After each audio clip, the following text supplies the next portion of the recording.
started last summer, going into a 7th grade year. At our camp in Yankton, we invited him to the high school camp, and he stood out there. And how tall was he then? Last year he was 6'4", okay. And he was, he's put on about 15 pounds since last year, 15 or 20 pounds as well. So, he's still a pretty big 7th grader. And then, we were just planning on bringing him up last year as a 7th grader to just play kind of sophomore in JV. And we had a couple seniors that went down with knee injuries, season-ending knee injuries, so that sped up the process for him and really accelerated him to the varsity level. This whole one different ball game from like what I've been doing before, and that's just like first step of this year and years to come. Did that though give you a little bit of an idea of what to expect? How did you take what you learned from last year into this year?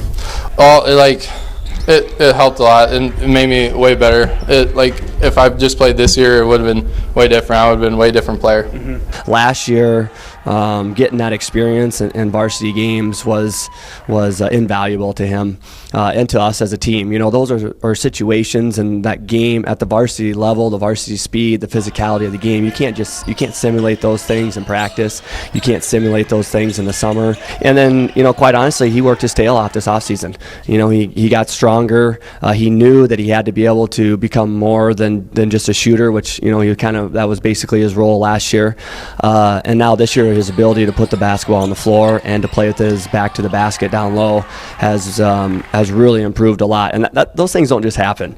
So he put a lot of time in to be able to develop his game. You're still so young. Do you give thought to what you want to do as you get into later years in high school and maybe college? Yeah, I'm still not sure. Still got a couple years for that.